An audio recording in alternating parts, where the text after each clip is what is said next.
अस्सलामुअलैकुम। आपके अपने मोहल्ले का उस्ताद लेक्चरर तैमूर ख़ान एक और वीडियो के साथ हाज़िर है।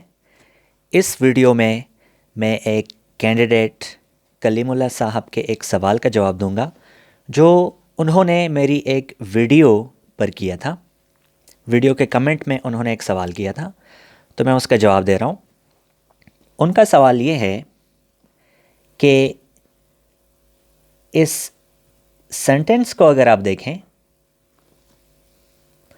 I saw him crossing the road,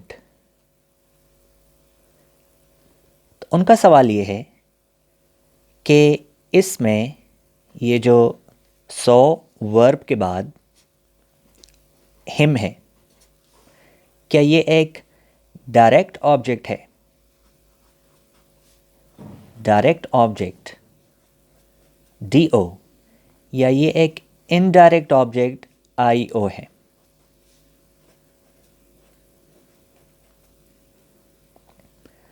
उनका ये कहना था कि आई सॉ हिम, सॉ के बाद ये जो हिम है ये एक इनडायरेक्ट ऑब्जेक्ट है, जबकि मैंने वीडियो में कहा था कि ये हिम एक डायरेक्ट ऑब्जेक्ट है। अब हम इसको देखते हैं कि क्या ये डायरेक्ट ऑब्जेक्ट है या इनडायरेक्ट ऑब्जेक्ट है।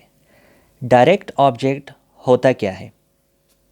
डायरेक्ट ऑब्जेक्ट एक ऐसा ऑब्जेक्ट होता है जो कि वर्ब में बयान किए गए एक्शन से डायरेक्टली मुतासिर हो, यानी वर्ब में जो एक्शन बयान किया गया है वो उस ऑब्जेक्ट पर बराह रास्त असरअंदाज हो।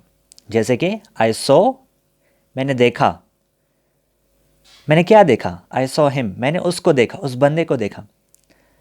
तो ये जो यहाँ पर हिम है, हिम ऑब्जेक्ट, ये इस वर्ब में बयान किए गए एक्शन से डायरेक्टली अफेक्ट हो रहा है। ये यहाँ पर डायरेक्ट ऑब्जेक्ट है। दूसरी बात यह है कि डायरेक्ट ऑब्जेक्ट और इनडायरेक्ट ऑब्जेक्ट की बात तब आएगी जब किसी सेंटेंस में हमारे पास दो ऑब्जेक्ट्स हों। जब दो ऑब्जेक्ट्स होंगे तो उनमें हम फिर कहेंगे कि कौन सा डायरेक्ट ऑब्जेक्ट है और कौन सा इनडायरेक्ट। इसमें तो एक ही ऑब्जेक्ट बयान किया गया है जो कि इस वर्ब से डायरेक्टली मुतासिर हो रहा है। इसके अलावा इस सेंटेंस का जो पैटर्न है, इसमें एक ही वर्ब, एक ही ऑब्जेक्ट इस वर्ब के साथ आएगा। आई सॉ, मैंने देखा, क्या देखा? हिम। हाँ, अगर हमारे पास कुछ और सेंटेंसेस हों तो उनमें फिर डायरेक्ट और इनडायरेक्ट ऑब्जेक्ट्स आ सकते हैं। जैसे कि इस एग्जांपल को आप देखें, ही, हम एक ऐसा वर्ब इस्तेमाल करते हैं जो कि दो ऑब्जेक्ट्स ले सकता है। यहाँ पर तो ये सॉ सिर्फ एक ही ऑब्जेक्ट लेगा जो कि डायरेक्ट ऑब्जेक्ट है। हम एक ऐसा वर्ब इस्तेमाल करते हैं जैसे कि he gave me a book. अब इसमें आप देखें, ही सब्जेक्ट है, गेव वर्ब।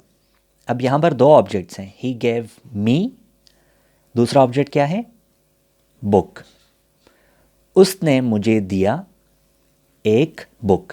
ठीक है, अब ये भी एक ऑब्जेक्ट है, ये भी एक ऑब्जेक्ट है।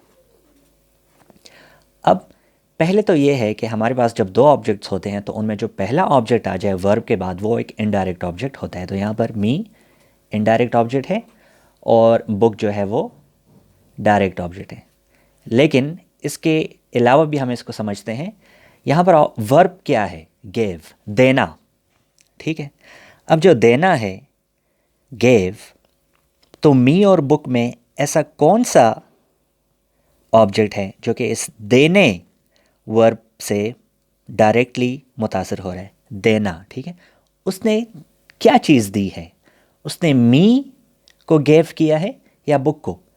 तो इन दोनों में से हमें पता है कि जो बुक है वो दी जाती है, मी नहीं दिया जाता, बुक दिया जाता है। ठीक है, तो यहाँ पर ये जो बुक है ये डायरेक्टली मुतासर हो रहा है इस गेव में बयान किए गए एक्शन से।